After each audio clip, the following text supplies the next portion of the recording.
진행하셨죠. 네, 반갑습니다. 네. 첫 번째 질문으로 예. 3년여간의 의정 활동을 보내셨어요. 네네.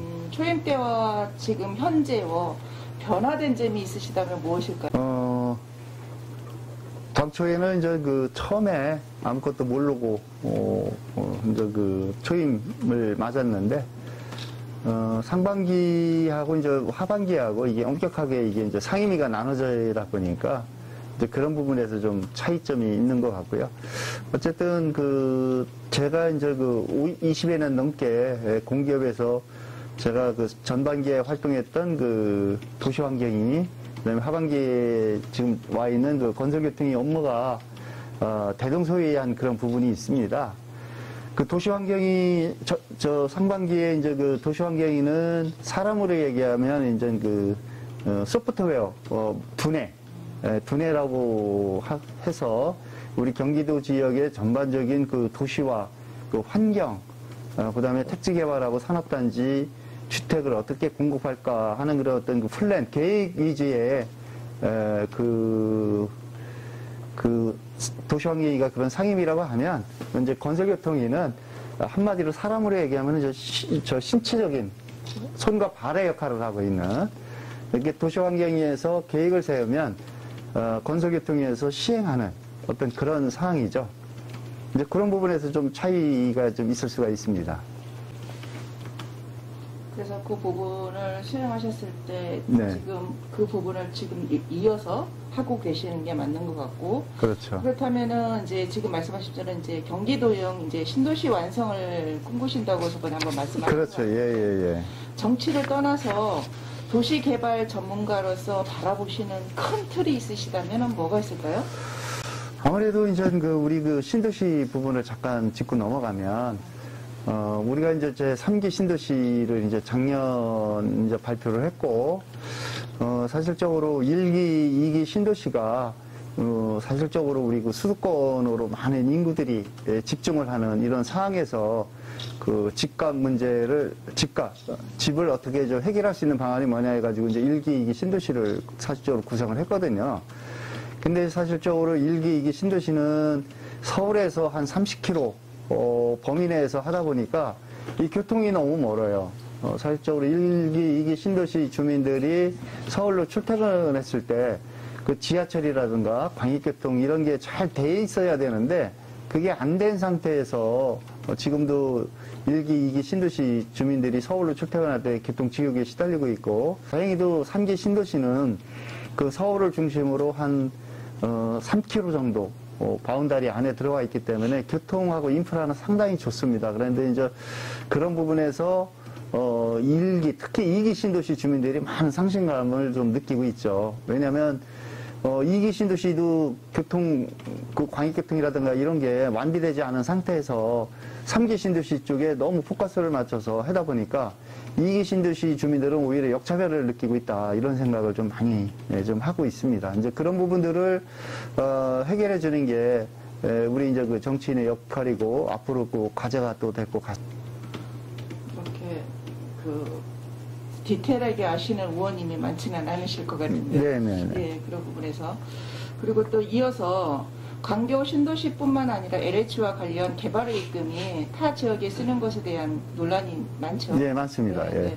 LH는 그 이유를 국민주거 생활 향상 및 국토 효율적인 이용을 도모하여 국민경제의 발전에 이바짐을 목적으로 한다라는 설립 이념을 공기업으로서 명분을 많이 내세우는데, 그런 부분에서 의원님의 다른 생각이나 지금 거기에 가지고 계신 생각이 LH 측면에서 LH가 주장하는 게 맞습니다. 국민주거 생활의 향상 및 국토 효율적인 이용을 도모해서 국민경제의 발전에 이바지함을 목적으로 한다. 이게 LH의 사명이에요.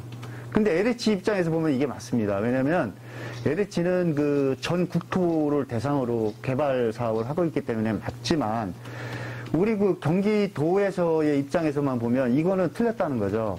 왜냐하면 경기도에서 나는 이 사실적으로 택지 개발을 하면은 우리가 잘 모르는 적이지만 저는 실제로 공기업에 근무를 해봐서 아는데, 이 택지 개발을 하면 엄청난 개발이익을 창출합니다. 그런데 사실적으로 택지 개발을 수도권, 서울, 경기, 인천 지역에서 택지 개발을 하면 엄청난 그 개발 이익이 남게 되는데 이거를 LH가 거의 주도하고 있다는 거예요. 주도해서 하고 있고 3기 신도시 같은 경우도 경기도 사업 참여 비율이 8%밖에 안 됩니다. 그러면 여기 수도권, 특히 서울과 인천을 제외한 경기도 지역에서 거의 그 택지 개발을 많이 해서 엄청난 개발 이익을 얻고 이거를 갖다가 아까 얘기했던 그 1기, 2기 신도시의 그 광역교통망 확충이라든지 아니면 주민들이 불편한 그 생활 SOC 사업 이런 쪽으로 많이 투자를 해주면 재분배를 해주면 괜찮은데 이거를 그 충청도나 경상도, 전라도, 그 강원도 지역에 적잖아는 택지 개발 지구에 사업을 메꾸는 구조로 좀 가고 있거든요. 그러니까 우리 경기도 주민 입장에서는 생각했을 때 우리 경기도에서 남는 개발 이익을 여기다가 다시 쏟아부어서 광역교통망 확충이라든지 생활 SOC 공급 쪽에 집중 투자를 해야지 왜 지방에 있는데 그런 데다 적자 구조를 왜 메꾸느냐. 이제 이거 부분이 제가 이제 계속 주장했던 거고요. 앞으로도 LH가 자꾸만 이런 식으로 하면 저는 수도권, 경기도에서만큼이라도 LH는 이제 필요 존재 가치가 없다. 여기 와서 사업을 하지 말아야 된다. 저는 그렇게 생각을 하고 있습니다. 왜냐하면 LH가 그동안에는 지금은 이제 지방자치단체에 있는 그 공기업들이 많이 없었어요. 그래서 사실적으로 LH, 국가기관인 LH가 아도쳐가지고 단독으로 했는데 지금은 이제 경기도시공사, 광역자치단체인 그 공기업도 있고 뭐 화성이라든가 수원, 뭐 고양, 과천 이런데 그 지자체 공기업들도 많이 생겼잖아요. 그죠? 그래서 여기 그 경기도시공사는 광역지자체하고 이 기초지자체의 그 도시공사들이 협력을 하면 얼마든지 지금 택지 개발이라든가 이런 걸 충분히 해낼 수 있다. 저는 이렇게 보고 있습니다. 그런 역량이 현재 갖춰져. 그렇다면 이 부분에서 LH의 이런 부분을 주장하거나 근거를 제시해서 이 부분을 좀 완화시켜주는 어떤 소스가 있을까요? 그래서 저번에 이재명 지사도 그 아마 언론 보도 찾아보면 나올 겁니다. 그 LH하고 국토부에 그 3기 신도시 부분을 경기도의 그 사업 참여 지구를 대폭 확대해달라. 이런 식으로 좀 촉구 건의안을 냈고요. 그 다음에 본 의원도 경기 제3기 신도시 경기도시주택공사 그 사업 참여 지분 대폭 확대 촉구 건의안을 제가 대표 발의해서 그 본회의에 우리 그 본회의에서 통과를 시켰습니다. 통과시켰고 그런 결과로 과천의 과천지구 같은 경우는 사업 참여 비율이 45%, 그 다음에 하남 교사는 35%, 아마 왕숙 1이 있고 왕숙 2가 있는데 왕숙 1은 270만 평, 거기는 그 LH 단독, 그 다음에 93만 평 규모의 왕숙 2는 경기도시주택공사 단독, 이런 식으로 제가 지분 조정을 상반기 도시 형계에 있을 때 제가 계속 그런 식으로 추진했었고요. 앞으로 그런 부분들이 상당한 성과가 있을 것이다. 이렇게 생각을 하고 있고, 그 추가로 발표했던 그 3기 신도시 부분에 최소한도 경기도의 참여 비율이 30%에서 40%는 참여를 해야 된다. 저는 그렇게 생각을 하고 있습니다. 그렇게 해야 되는 이유가 예전에는 LH가 단독으로 이걸 그 택지 개발을 하다 보니까 그 광역지자체나 기초지자체의 의견이 전혀 반영이 안 됐어요. 그래서 앞으로는 광역지자체라든가 기초지자체의 의견을 최소한도 그 택지 개발이라든가 산업단지 이런 거 조성할 때 거기에 반영을 하려면 그 광역과 기초의 그 신도시 참여 비율을 대폭 늘려야 되겠다.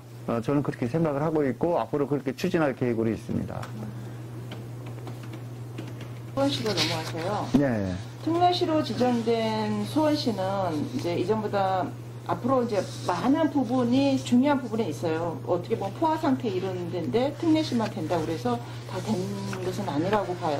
예산 문제나 어떤 부분을 어떻게 활용하느냐에 따라서 특례시다운 모습을 가져갈 건데 지금 현 시장이 3선으로서 임기를 이제 1년으로 남기고 있는데 다음 선출된 시장에 역량이 막중한 부분에 있어서 그렇습니다. 의원님은 어떤 부분을 펼쳐나가야 특례시의 모습을 제대로 가져간다고 생각하십니까? 특례시의 최대 그 두 가지가 핵심입니다. 하나는 뭐냐면 그 인사, 그러니까 공무원 수를 늘린다든지 어떤 이런 조직을 늘린다든지 이 부분이 현재는 수원시는 현재 이제 기초지자체다 보니까 그 정부인, 중앙정부의 행자부의 그 승인을 받도록 돼 있어요. 근데 특례시가 되면 공무원을 늘린다든지 줄인다든지 조직을 늘린다든지 줄인다든지 이거를 특례시의 고유 권한으로 가져올 수가 있습니다. 이게 첫 번째고요.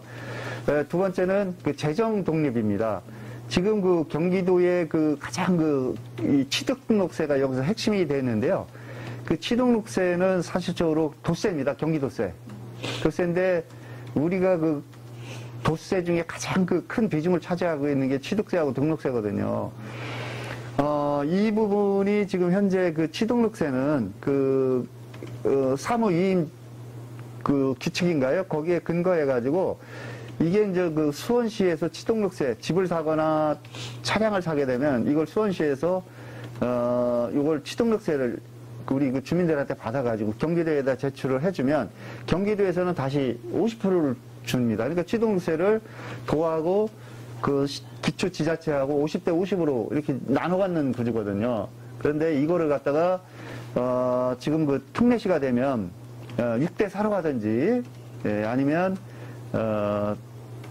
오히려 7대 3으로 70%를 특례시가 가지는 이런 지금 구조로 지금 조정을 하고 있기 때문에 재정 건전성이 굉장히 높아지는 그런 효과가 있습니다. 그래서 지금까지 그 염태영 시장님과 특히 우리 김승원 국회의원, 뭐 김진표 장관님을 포함해서 우리 5명의 국회의원들이 열심히 노력해서 큰 성과를 이제 거뒀는데 실제로 이게 아시다시피 내년 1년간 유예기간을 뒀어요. 그래서 시행일은 2022년 아마 2월 정도로 시행이 되는 걸로 알고 있고요.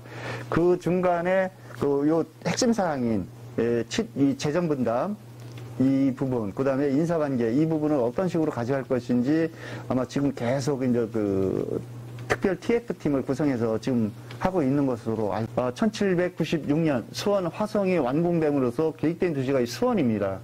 그래서 한 230년이 된 도시다 보니까 신도시가 많이 늘어났고 기존에 있던 그 구도심들 원도심하고 이게 지금 격차가 너무 심하게 지금 발생이 된 사항이 있고 그 다음에 개발 가용지가 다 끝났어요. 그래서 수원의 인구를 어떤 식으로 감소되지 않고 인구를 어떻게 하면 증가시키고 최소한도 인구를 그 현행대로 유지할 갈 수 있는 방안이 뭐가 있느냐. 이제 이 부분에 대해서 우리가 포커스를 맞춰줘야 되고, 다음에 어떤 시장님도 그거에 대해서 그런 쪽으로 관심을 가져서 운영을 해. 잘 아시다시피 용인 같은 경우는 지금 SK 하이닉스가 그쪽으로 몇백만 평 규모로 해가지고 원산명 쪽으로 간다는 거 아닙니까? 그 다음에 화성도 지금 안산에 있는 공장들이 전부 지금 화성 쪽으로 이전하고 있어서 그 화성하고 용인은 무한적인 잠재력도 가지고 있고 앞으로 그 개발 가용지도 많고 인구가 증가할 수 있는 모든 여건을 가지고 있고 그럼으로써 기업들로부터 세수를 많이 창출하고 일자리가 늘어나다 보니까 인구들이 계속 늘어나는 거예요. 그러면 그럼 수원은 어떻게 가져가야 되느냐? 저는 아까도 말씀드렸지만 수원은 이제 개발 가용지가 다 없습니다. 그러면 어떻게 할 것이냐? 양질의 일자리를 계속 공급해 주는 수밖에 없습니다. 그럼 이 양질의 일자리를 공급해 주려면 어떻게 가야 되느냐? 우리 수원을 중심으로 동서남북에 최첨단 산업단지하고 테크노밸리 이런 걸 만들어줘야 됩니다. 그러면 수원을 중심으로 동서남북의 축을 한번 볼까요? 다행히도 동수원 쪽에는 삼성전자라는 세계적인 거대 도시, 거대 그 기업이 들어와 있어요.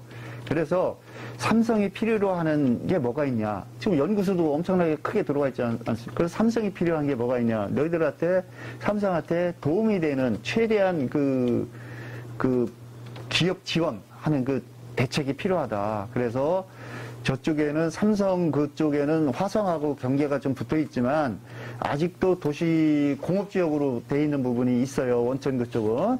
그래서 그 지역을 그 삼성이 필요하는 업종이라든가 이런 것 쪽으로 그 도시계획을 좀 풀어줄 필요가 있고 그 지역을 삼성으로 특화된 클러스터 단지, 삼성의 최첨단 클러스터 단지를 더 확대해서 저는 만들어줘야 된다. 이렇게 좀 보고 있고요. 이 서수원 쪽. 서수원 쪽에는 이제 그 고색산업단지가 들어와 있습니다. 고색산업단지 쪽에 들어있는데, 고색산업단지 그 주변으로 조금 이렇게 여유있게 조금 그 더 황구지천 주변이라든지 이쪽으로 좀 개발할 수 있는 그 여유부지가 조금 있습니다. 그래서 어차피 서수원 쪽에는 이 무거운 그 공장들, 등치가 큰 무거운 공장들이 들어와 있기 때문에 그거를 좀 더 확대시켜주고, 그 다음에 최첨단 그 아파트형 공장들을 그쪽으로 밀접하게 배치를 해주게 되면 이 서수원권이 안정적으로 유지를 할 수 있는 그런 저희가 되고요. 그 다음에 지금 북선 쪽에는 이몽리 일원의 북선 테크노밸리를 지금 판교 테크노밸리 규모 한 20만 평 규모인데, 북선 테크노밸리를 좀 토지 이용을 좀 이렇게 토지를 다 이렇게 한번 계획을 세워서 그려봤더니 한 15만 평 정도 나옵니다. 테크노밸리, 판교 테크노밸리보다는 조금 작지만, 거기에다가 지금 현재 이폭동에 추진하고 있는 그 사이언스파크를 같이 이거를 매칭으로 A지구, 북선 A지구, 북선 B지구 이렇게 해서 연결을 해주게 되면 이 사이언스파크는 이게 한 12만 평 정도 되거든요. 12만 평하고 이 북선 테크노밸리 15만 평을 합치면 한 7만 평 정도 나오잖아요. 판교 테크노밸리가 20만 평인데 이거보다 큰 규모로 나와서 이쪽에는 최첨단 IT, NT, BT, 로봇, 인공지능, 그다음에 드론 이런 산업으로 집중 배치를 해주게 되면 이 성균관대역을 중심으로 한 그 동서남북 축이 판교 테크노밸리 규모로 엄청나게 개발이 되고 활성화가 될 수 있다. 저는 이렇게 보고 있습니다. 그러면 여기 저 남수원 쪽에는 뭐를 보여야 되느냐? 남수원 쪽에는 수원 공무원 이전지가 있습니다. 수원 공무원지 이전지가 있기 때문에 저는 이게 한 10년이면 그 화흥지구로 저는 수원 공무원이 이전되리라고 저는 보고 있습니다. 보고 있는데, 지금 그 면적이 한 160만 평 정도 돼요. 근데 이게 이제 수원 공무원 이전이 잘 아시다시피 기부대 양여 방식으로 이걸 지금 추진하고 있지 않습니까? 기부대 양여 방식은 뭐냐면, 여기 수원 공무원처럼 똑같은 공항을 보통 이제 2배 정도를 지침으로 잡아놨어요. 기존에 있던 걸 2배 정도 크게 해서 공무항을 만들어줘라. 그러면 지금 대상이 되고 있는 데가 화흥 간척지인데 그쪽에 지금 3배 규모로 해가지고 좀 이전하겠다는 거 아니에요? 그래서 그쪽에 이전을 그대로 해주고 그러면 그걸 그 공공항 이전지를 갖다가 그 지자체에다 주는 기부대 양해 방식이 이제 그런 뜻이거든요. 그래서 저는 10년 후면 이전하리라고 보고, 저게 160만 평이기 때문에 평당 지금 한 8조 정도가 들어간다는 거 아닙니까? 그러면 지금 160만 평이니까 8조 원을 어떻게 조달할 것이냐? 지금 땅값만 해도 지금 500만 원 잡으면, 그죠? 거기를 평당 500만 원 잡으면 160만 평 곱하기 500만 원 하면 아마 8조가 나올 거예요. 8조 원이. 근데 저는 저게 이전할 때쯤 돼서 저게 끝났을 때 개발 가치는 평당 1000만 원 이상을 보고 있습니다. 그러면 충분히 그 이상의 그 기부대 양해 방식으로 했을 때 그 이전 비용이 뽑고도 남는 이런 구조로 갈 수 있다. 그래서 저는 저거를 그 이전하게 되면 평당 최소한도 한 1000만 원 정도로 저는 부동산 가치를 보기 때문에, 그러면 얼마예요? 그냥 16조죠, 그죠? 16조 원 가지고 8조 기부대 양해 해주고 8조 원은 저쪽을 개발을 하게 되면 앞으로 우리 수원이 1000년을 가는 미래의 영숙도시를 만들 수 있다. 저는 그렇게 보고. 지금 수원 공공항지가 보면은 굉장히 입지가 좋아요. 그래서 아까 얘기했던 한 16조 정도의 이익이 남으면 그걸 갖다가 8조 정도는 기부대 양해 방식으로 쓰고 8조는 거기를 이제 최첨단 그 테크노밸리나 그런 쪽으로 재원을 쓰게 되면 거기서 IC 바로 그 고속도로에서 그쪽으로 바로 IC를 연결해서 버립니다. 그러면 거기가 바로 올라타 가지고 인천공항까지 가는데 한 50분에서 1시간이면 가죠. 인천공항까지. 오히려 판교보다 더 가깝습니다. 판교는 여기서 또 가려면 한 10분 이상 가야 되잖아요. 그죠? 근데 여기서는 바로 올라탈 수 있기 때문에 굉장히 입지가 오히려 판교 테크노밸리보다 잘 갖춰져 있고, 여기에는 삼성전자도 있고, 그 다음에 그 좋은 양질의 그 학교들이 많잖아요. 대학이, 그죠? 아주대학교, 성균관대, 경희대, 그 다음에 이제 그 수원대, 이런 게 있기 때문에, 저는 그 오히려 산학연, 연구 이걸 그 직접 해가지고 같이 협력업체를 구성을 해주게 되면 아마 수원이 무궁무진하게 발전할 수 있다. 저는 이렇게 생각을 하고. 지금 말씀해 주신 부분에서 이어서 더 말씀을 드린다면, 이제 수원시 개발 환경에 있어서 용적률과 대지의 건물 비율이 타 지자체에 비해서 현저히 낮아요. 그러니까 이를 개선하는 방법이 무엇인가에 대해서 말씀해 주시고, 아까 그 부분, 그러니까 정조대왕의 문화도시로 했던 부분, BJ 대부분을 조금 더 완화해 줄 수 있는 다른 방법이 있으시다면, 거기에 대해서 좀 설명 좀 부탁드립니다. 수원은 네. 그 거의 완벽한 도시다, 저는 이렇게 생각을 하고 있어요. 제가 어느 도시랑 비교를 해도. 왜냐면 예를 들어 볼까요? 그 수원은 이 수원 삼성전자라는 그 세계의 그 기업이 있는 반면 또 그 수원 화성이 있어요. 이 화성이 있다고 하는 거는 굉장히 그러니까 역사와 현대가 공존하는 도시다, 이렇게 보시면 될 것 같고요. 이 수원 화성이 있음으로써 좋은 점도 있지만 나쁜 점이 있어요. 왜냐하면 좋은 점은 그 많은 관광객들이 좀 찾아올 수 있고, 그다음에 시민들한테 그 휴식과 여가 공간을 제공할 수 있는 이런 부분들도 있지만, 나쁜 점은 이게 문화재보호법으로 세계 유네스코에 등록이 되다 보니까 이 문화재보호법상 그 성곽으로부터 500m 이내까지는 고밀도라든지 뭐 이런 부분에서 개발해서 이게 행위 제한을 받거든요. 그래서 이 수원이 그 외곽으로, 그러니까 팔달구에서 외곽으로 자꾸만 이렇게 신도시 부분이 이제 확장이 되고 있는데, 이제 그런 거 때문에도 그럴 수가 있습니다. 그런데 저는 그 수원이 어떤 단점보다는, 이 수원 화성 행궁이 있음으로써 단점보다는 저는 장점이 더 많다고 저는 보고 있어요. 그래서 제가 좀 안타까운 부분은 한양 같은 경우, 서울의 한양이나 그 다음에 광주의 남한산성 같은 경우는 문화재보호법이 200m, 그러니까 성곽으로부터 200m까지만 행위 제한을 받는데, 수원은 500m로 행위 제한을 받고 있어요. 과다하게 제한을 받고 있다, 저는 그렇게 생각하는데, 이제 그런 부분에서 좀 그 담당 공무원들이 더 이렇게 좀 열심히 발로 뛰어서 그걸 좀 했어. 저는 좀 무리가 좀 따르더라도 예전에 시장님들이 그 지역을 미관직으로 아예 묶어가지고 아예 그 빌라라든지 그 다음에 연립은 허가를 안 해줬어야 돼요. 지금 저기 전주 한옥마을이 어떻게 해서 이제 개발이 됐는지를 제가 잠깐 저도 파악을 해봤는데, 지금 그 전주시장 3선 하던 사람이 전북지사로 갔습니다. 전주시장 3선 하던 사람이 일체 건축 허가를 안 내준 거예요, 그 지역을. 안 내줬습니다. 요걸 자기가 다 요거 먹어요. 안 내줬습니다. 그렇게 한 게 20년을 건축 허가를 안 해준 거예요. 그러면서 나중에 20년이 지나서 이제 됐다 해가지고 건축 허가가 내주기 시작한 게 뭐냐면, 딱 그림을 해가지고 무조건 경관 심의를, 디자인을 다 바독되어 있는 거예요. 그래서 이게 약간의 어떤 그 양식이나 이런 쪽으로 가면은 이걸 허가를 안 해줍니다. 근데 그거의 특성에 맞게 한옥으로만 이렇게 허가를 해주게 돼 있고, 그래서 우리나라의 5천만 인구 중에 2,700만이 여기 수도권에 살잖아요. 엄청나게 여기 끌어들일 수 있는 여건이 있는데, 저기 전주 한옥마을만도 못하잖아요, 지금 우리가. 여기 서측에 우리 얘기를 하면. 왜 그렇게 됐어요? 이거는 저는 그 위에 시장님들께서 계획을 나는 안 잡았다.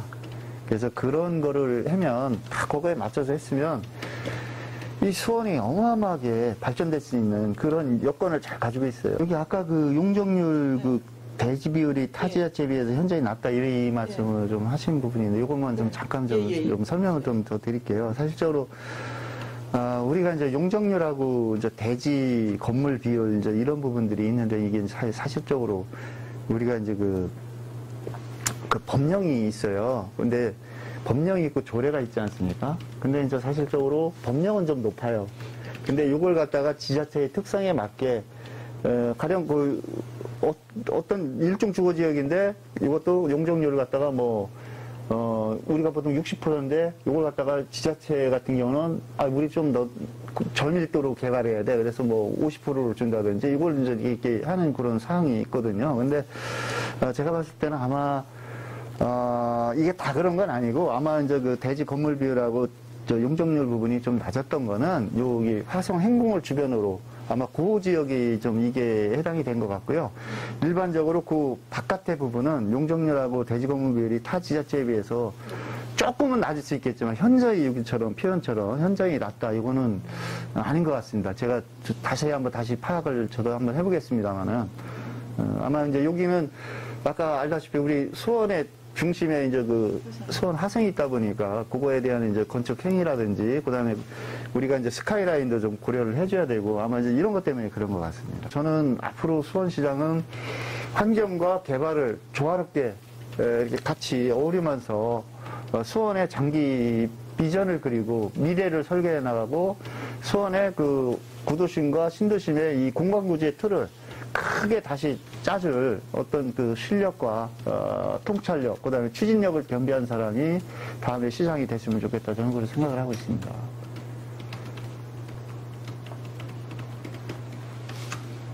그렇다면 이제 마지막으로 네. 향후 의원님의 정치 방향과 이제 도민에게 인사 말씀 좀. 제가 그 추구하는 정치가 저는 어디 가서도 그렇고 아직도 지금 변함없고 제가 정치에 입문하게 된 계기도 어떤 그 봉사하는 부분을 더 큰 봉사를 좀 했으면 하는 그런 측면에서 제가 정치에 입문을 했습니다. 사실적으로 잘 아시다시피 제가 이제 그 지금도 올해로 10년 차로 지금도 이제 검정고시 준비하고 있는 우리 학생들 그 야학에 가서 저기 아직도 가르치고 있고요. 제가 이제 그 중등부 사회를 가르치고 있습니다. 그래서 매주 금요일이면 금요일날 저녁에는 하루 무조건 그 야학에 가서 우리 그 가르침을 좀 실천하고 있고요. 그다음에 지금은 이제 그 가끔 가거나 이제 자주 안 가는데 제가 이제 무료급식봉사 회장을 또 맡아서 오랫동안 했어요. 그러다 보니까 그래서 이제 수원역하고 여기 장안공원에 거기서 이제 그 일요일 아침마다 새벽에 이제 노숙자하고 독거노인들 한 200명, 한 250명 이렇게 식사를 모셨었는데 제가 이제 정치인이 되다 보니까 그 괜히 그 봉사단체 부분은 그 오해의 소지가 있어서 제가 이제 회장을 물려주고 제가 이제 거기는 그 손을 지금 뗀 상태입니다. 이거는 그 봉사단체가 대다수의 많은 사람들로부터 한 달에 10,000원, 20,000원씩 이 CMS 계좌로 이거 받고 있는데 그 성향이, 정치 성향이 틀리신 분들도 많거든요. 그래서 제가 그걸 정치적으로 이용한다, 뭐 표를 위해서 또 저기 한다, 이런 오해에 맞을 수 있기 때문에 제가 이제 도의원 출마 선언하면서 바로 회장을 바꿔서 이렇게 했는데 그때 하면서 제가 도의원 출마하려고 했던 건 아니고 그렇게 봉사를 하다 보니까 주변에서 당신 같은 사람이 더 큰 봉사를 좀 했으면 좋겠다. 뭐 도시계획이라든가 도시개발, 그 다음에 토지 보상이라든지 땅 분쟁, 뭐 이런 그 지적 측량 이런 부분, 더 재개발, 재건축 이런 쪽에도 많은 경험이 있으니까 이걸 오히려 실생활에 주민들한테 도움이 되는 부분을 당신 같은 사람이 한번 해봤으면 좋겠다 해서 제가 이제 그 정치에 입문하게 된 계기가 됐고요. 제가 이제 잘 아다시피 도시계획하고 도시개발 분야 쪽에 우리 경기도 의원 140명 있는데 사실 좀 아는 사람이 거의 없습니다. 그래서 이제 우리 그 LH 아까 얘기했던 그 LH 쪽에 우리 경기에서 발생하는 개발 이익을 LH 쪽에 많이 뺏길 수는 없잖아요. 어떤 이런 부분들을 알아야지 LH들한테 안 뺏깁니다. 사실적으로 LH 공적이 접니다. 우리 LH 직원들한테 공적하면 이 빌근 의원이 어떤 사람이야 막 이렇게 얘기를 한대요. 너무 이제 이렇게 저기 하니까. 근데 저는 어차피 경기도민으로서 저는 또 경기도를 대표하는 경기도 의원으로서 경기도의 이익을 대변해야 되는 거고 어떤 많은 개발 이익을 창출해서 우리 경기도에 쏟아볼 수 있게 하고 그다음에 광역교통망 지금 미비되어 있는 광역교통망 확충이라든지 그다음에 경기도에 있는 그 생활 SOC 사업 등을 집중적으로 우리 주민들이 편리하게 활용하고 잘 살 수 있도록 집중적으로 배치해주고 주차장 문제라든지 뭐 이런 문제들을 해결하는데 제가 이제 선두에 서서 열심히 노력할 계획으로 있고 어렵고 가난하고 소외된 사람들 위주로 저는 앞으로 그런 식으로 재개정을 해왔고 앞으로도 그렇게 어려운 사람들 위주로 할 계획으로 있습니다. 그래서 제가 평소 지향하는 정치가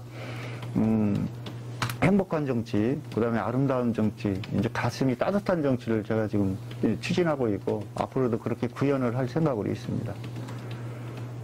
우리 경기도민 여러분 반갑습니다. 제가 많은 우리 경기도 지역의 도시계획이라든가 도시개발, 그 다음에 신도시, 산업단지 조성, 임대주택 건설, 생활 SOC 이런 부분들을 많은 우리 도민들께서 편리하게 이용하시고 불편함이 없도록 하는 게 저희 목표고 소신입니다.